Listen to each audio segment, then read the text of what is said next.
All right, so the lesson for today is rates of reactions, and your essential question is what factors affect the rate of a reaction? So what we want to start with is kind of some assumptions we have right now about reactions. So what we know right now, what we know about reactions.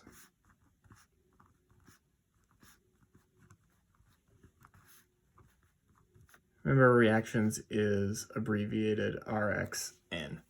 So what we know at this point about reactions, we just finished up the stoichiometry unit. This is the last unit of the semester. We're talking about equilibrium, rates of reactions, and we're going to skip the acids and bases stuff.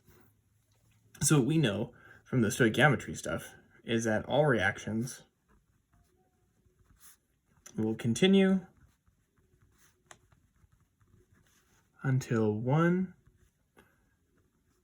reactant is used up.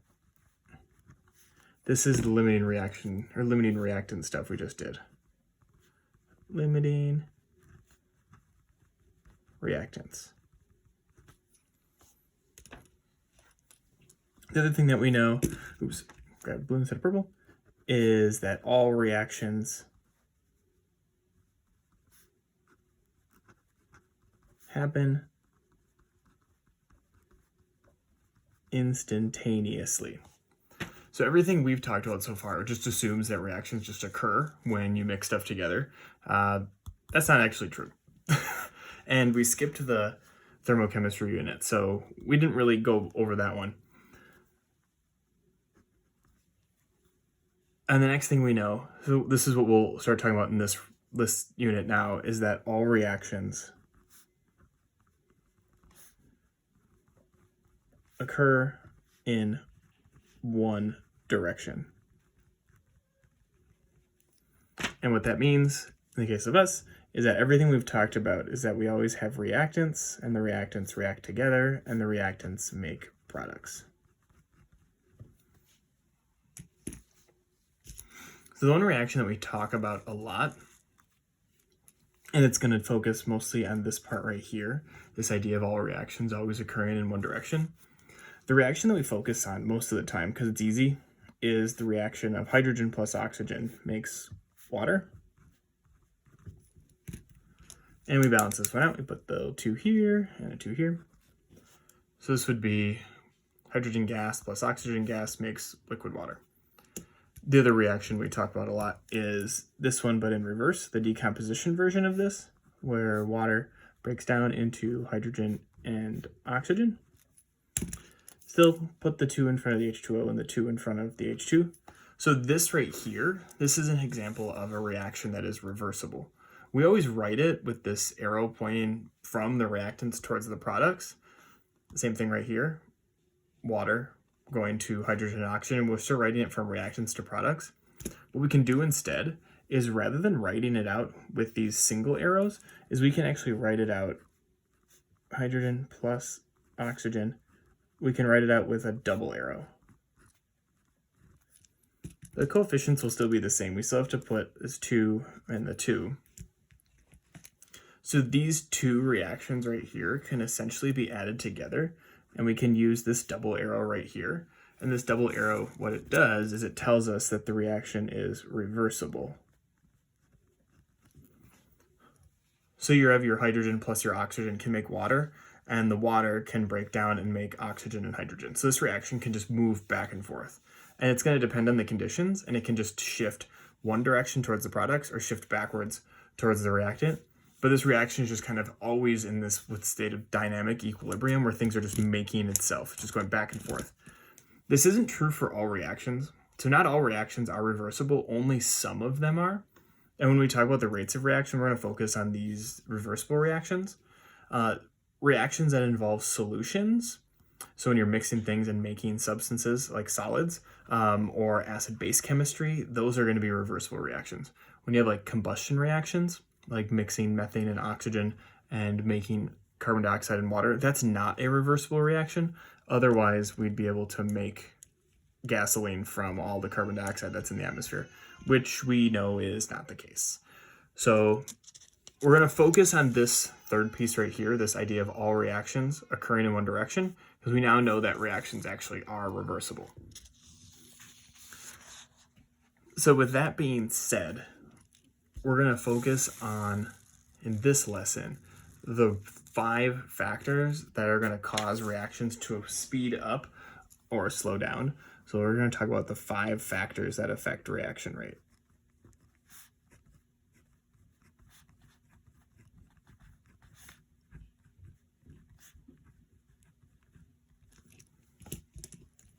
So I'm going to list them right here. So the first one we're going to call the nature of reactants.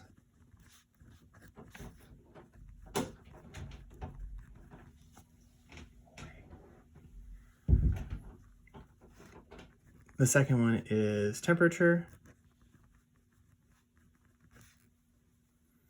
The third one is catalysts.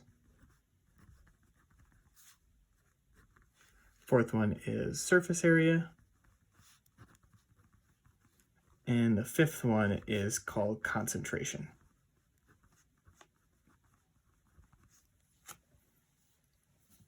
So these are the 5 factors that are going to change how quickly a reaction occurs.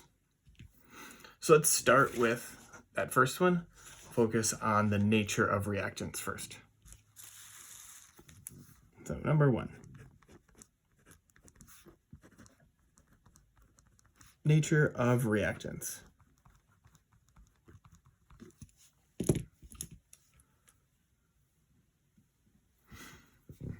When we focus on what the nature of reactants does in terms of the reaction rate, we need to focus first on what a reaction actually is. So when a reaction occurs, we have bonds being broken and new bonds being formed. So we know that during reactions, bonds of our products are broken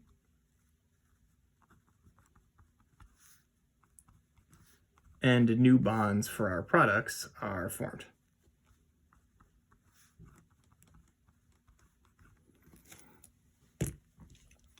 So depending on what these bonds are that need to be broken, you can actually cause the reaction to go faster or go slower. So when we talk about the different types of bonds, we have 2 types. We had ionic bonds and we had covalent bonds. If you remember back to what these meant, remember ionic bonds, these were when you had a metal and a nonmetal, so metal bonded to a nonmetal. And covalent bonds were nonmetals bonded to other nonmetals. The major difference between these was that ionic substances, when you put them in water, they'll break apart. So for instance, if you have a beaker that has water in it, and you put an ionic substance like sodium chloride, I'll drop my water in there. The sodium chloride is going to break apart into ions, sodium and chlorine.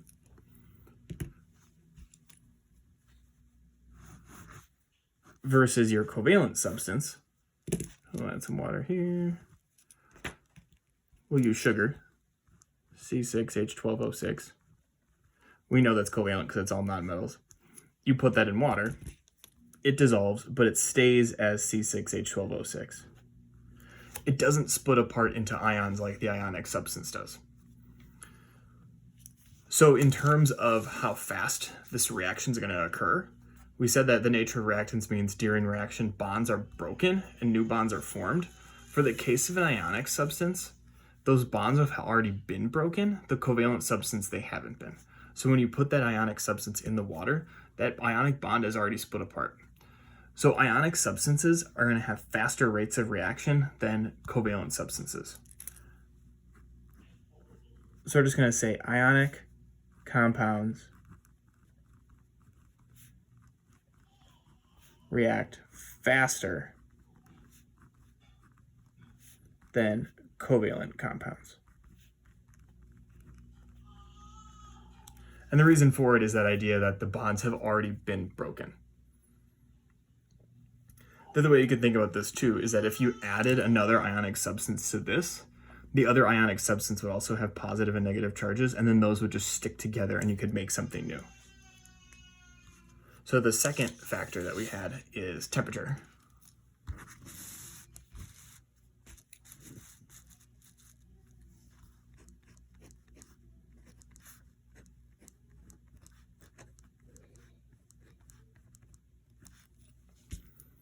So the way that temperature affects the rates of reactions, we have to think about what temperature does to a substance. So when we talk about temperature, what's going to happen is that molecules are going to move more quickly. So molecules move faster as temperatures increase.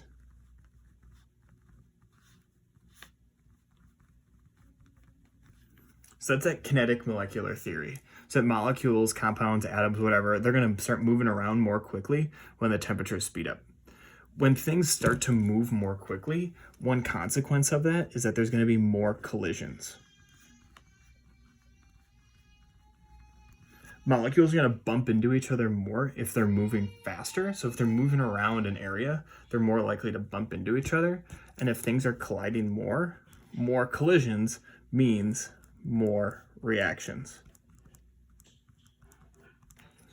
So the general trend for this, we'll use purple, is that as temperature goes up, the rate of a reaction also goes up.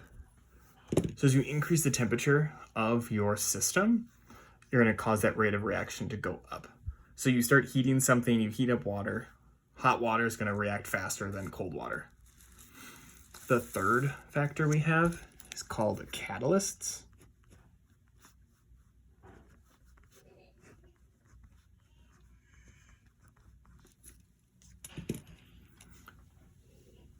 So what a catalyst does, this provides an alternate pathway for the reaction to take.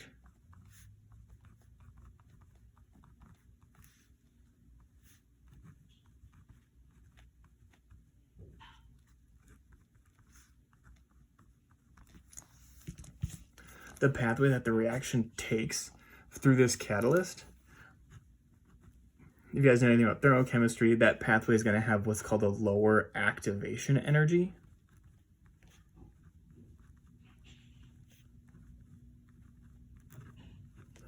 So it's going to give a reaction a pathway that takes less energy to start the reaction. So catalysts speed up the reaction by actually providing, like, I always thought about it being like a tunnel. So like as you drive from Florence to Eugene, there's a tunnel, which is less energy than it takes to drive up and over the mountain.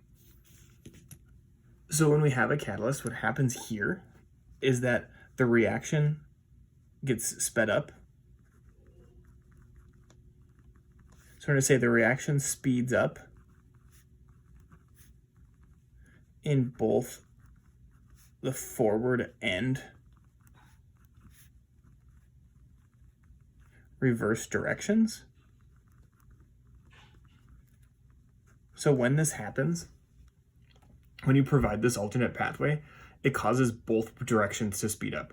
So the reaction going in the forward direction in our reversible reaction and our reaction going backwards from products to reactants, that one also speeds up. So they both speed up. And what that causes to happen is it causes them to reach their point at which they are at equilibrium faster. So this idea right here, the reactions speed up in both forward and the reverse directions, what this means is that they reach a state of equilibrium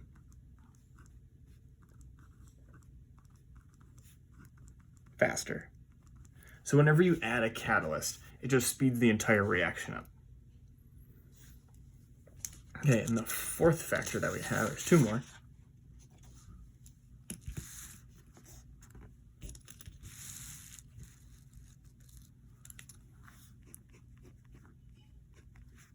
Four is surface area.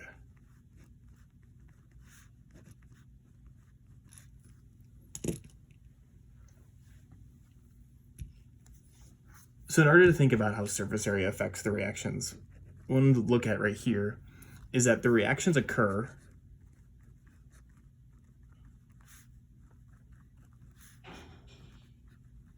when molecules are in contact with one another.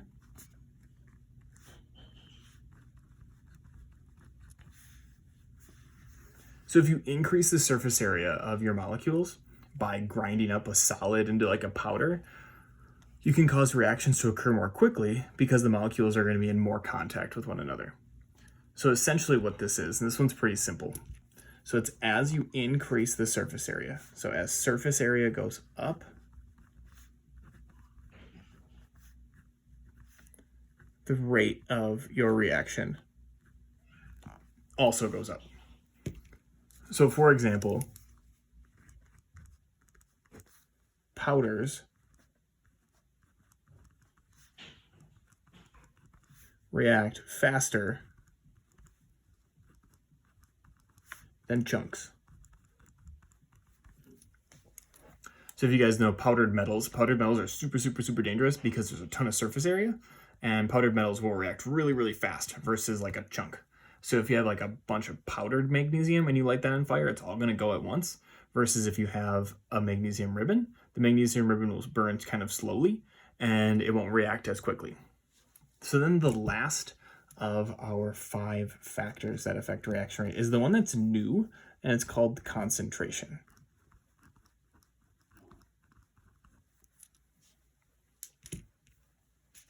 So concentration deals entirely with substances that are in solution. So it's going to be things that are dissolved. So what concentration is, it's the amount of a substance in moles that is dissolved in a given amount of water.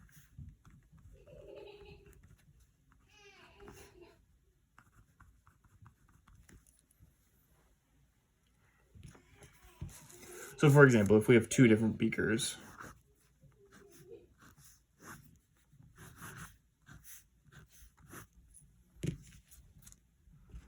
if we put the exact same amount of water, let's say 100 milliliters,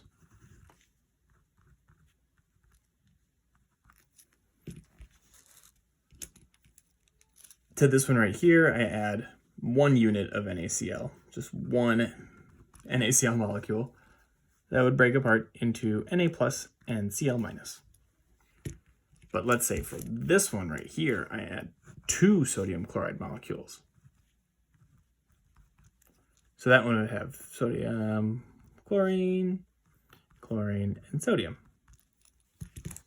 So this one right here, this would have a greater concentration because there are more molecules of sodium chloride dissolved in the water than in this one.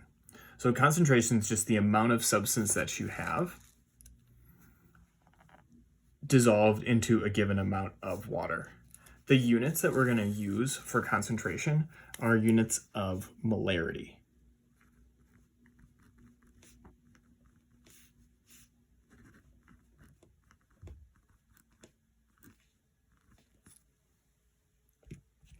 And we abbreviate molarity as a big capital M. And what molarity means, molarity is the moles of your solute. So solute's what's dissolved. So moles of solute divided by the liters of your solvent. And in this case, our solvent's always going to be water. So liters of water. So it's always going to be moles over liters. How this affects the rate of reaction is that when you increase the concentration, you actually have more molecules of something because you'd have more moles. So as you increase the concentration, so as molarity goes up, the rate of your reaction also goes up. So as molarity, big M, increases, the rate of your reaction also goes up. These concentration questions right here, or these concentration values, these are the only ones that you're going to see that are actually going to have any type of math towards them. Nature of reactants is just looking at ionic versus covalent. Temperature, we're not going to calculate rates of reaction yet. That'd be an AP Chem thing, so we don't need to calculate that. Catalyst, same thing. We just know it speeds it up. Surface area, same thing, just speeds it up. But these concentration ones, these are actually going to have calculations with them.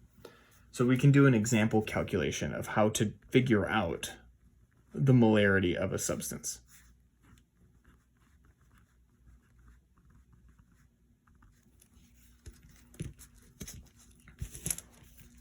So this is going to be how to calculate molarity.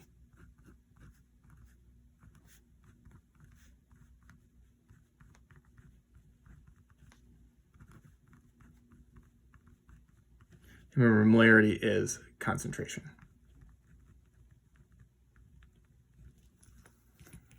So let's say, I'll just make one up. There are, let's get, what substance should we use? Let's do, well, we've done sodium chloride a bunch. Let's do something different. How about ammonia, NH3. Let's say you have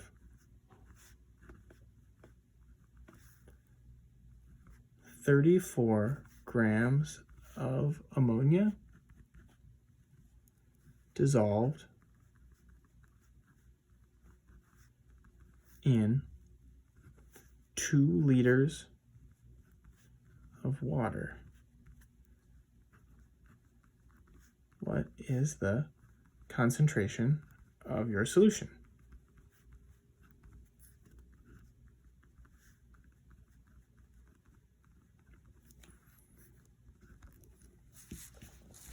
So what we know from this right here, we have our 34 grams of ammonia. We can convert this into moles because we have grams. Remember, grams can be converted to moles by dividing by the molecular weight. We also know this value right here, this 2 liters of water. That's obviously the volume, that's the amount of water that we have. We know that the conversion to calculate molarity is moles of our solute, so it's going to be moles of NH3 divided by the liters of water. We already know that the liters of water right here is 2. So this value is going to be 2 liters. We can calculate the moles of NH3 from the grams of NH3 that we have. So remember that we can convert grams to moles by dividing by the molecular weight. So in order to figure this out, we need to figure out what the molecular weight of NH3 is. So we look at our periodic table. Nitrogen has a mass of 14. Hydrogen has a mass of 1, so that would be a total of 17. So in order to figure out what the number of moles of NH3 is, we're going to take our grams, 34 grams of NH3, or divide it by the molecular weight, so it would be 1 mole over 17 grams will equal 2 moles. So we know that in this case right here, we have 2 moles of NH3 divided by 2 liters of water. So the molarity, which we show by using brackets, so it's going to be the molarity of NH3 would be 2 moles of NH3 divided by 2 liters of water. So our molarity would be 1, and the units are capital M, so it would be 1 mole. So we would say that our concentration is 1 molar NH3. And that's how you calculate concentrations.